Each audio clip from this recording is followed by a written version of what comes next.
Hi dear students. Let's see this question that came in KVPY 2018 SX Part 1 Physics paper. A fairly simple question from the KVPY standards. Basically what's happening over here is कि एक minute पहले pen mode start कर लेता हूँ. हाँ. Now what is happening over here is कि an ideal gas undergoes change in its state from the initial state I to final state F via two possible paths. तो I से F तक gas दो path से जा रही है. Path 1 है और ये पाथ 2 ऊपर से जा रहा है. We have to compare some things. There is no change in the internal energy along path 1. तो path 1 में कोई internal energy का change नहीं हुआ है. Of course this is wrong.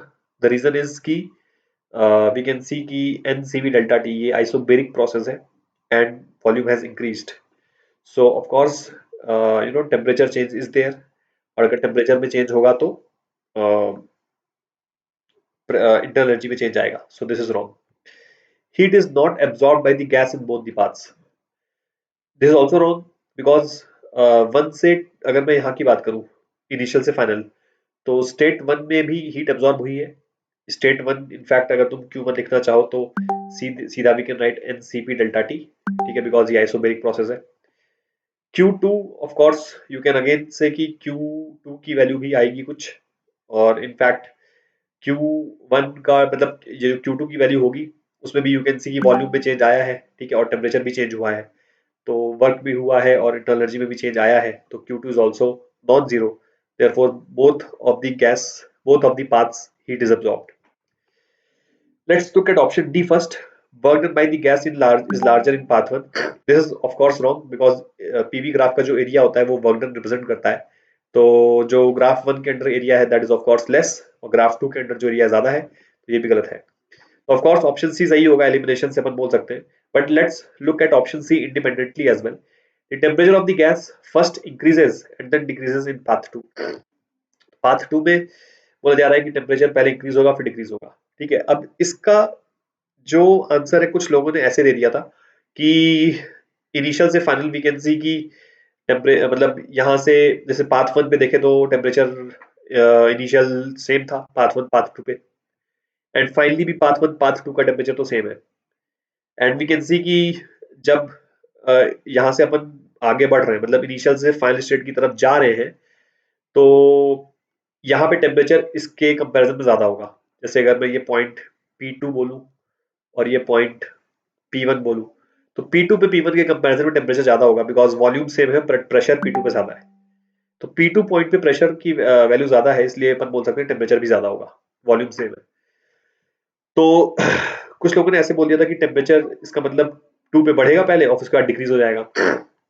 But this is not correct logic in my opinion, because ऐसा भी हो सकता था कि जैसे वन से इनिशियल से फाइनल जाने पे इधर भी टेम्परेचर बढ़े कंटिन्यूअसली और इधर भी टेम्परेचर बढ़े. मतलब कहने का ये हो गया कि अगर मैं सिर्फ ये कहता हूँ ना कि सिंस इनिशियली और फाइनली दोनों पाथ्स पर टेम्परेचर सेम है एंड टू पाथ पे टेम्परेचर इनिशियली बढ़ रहा है तो फाइनली डिक्रीज होना पड़ेगा. This is not right because let's see भाई, जैसे तुम सोचो कि इनिशियल टेम्परेचर पाथ 1 पे लेट्स से 300 है, फाइनल टेम्परेचर लेट्स से 350 है. ठीक है, पाथ मतलब ये इनिशियल टेम्परेचर है और ये फाइनल टेम्परेचर है. अब पाथ 1 पे टेम्परेचर 310 हुआ, 320 हुआ, ऐसे करते करते 330 हुआ, फिर 340 हुआ, फिर 350 हो गया.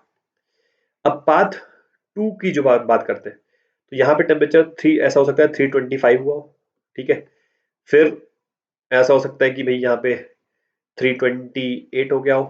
ठीक है, फिर यहाँ पे इससे ज्यादा, हाँ फिर यहाँ पे ऐसे 340 हो गया हो.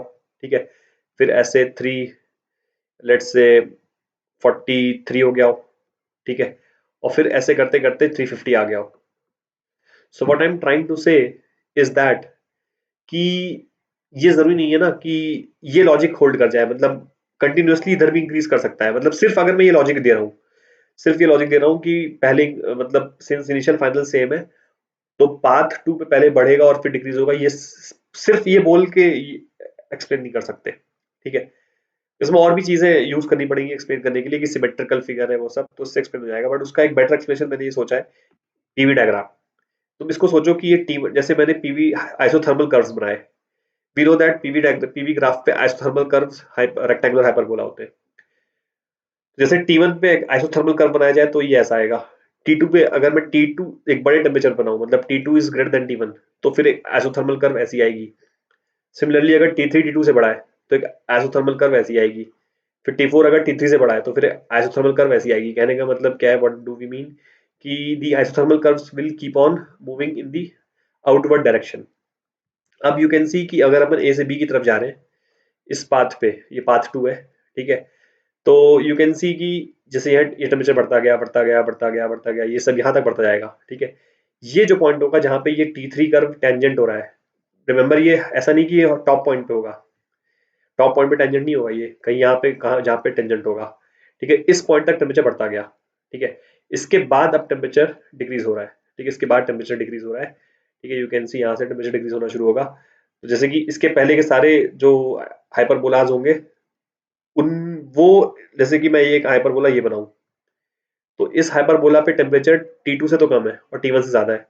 तो वी कैन से कि जब मैं इधर से इधर आऊंगा तो टेम्परेचर बढ़ेगा, ठीक है। फिर इधर से इधर आया तो T2 पे आ गए, टेम्परेचर बढ़ गया।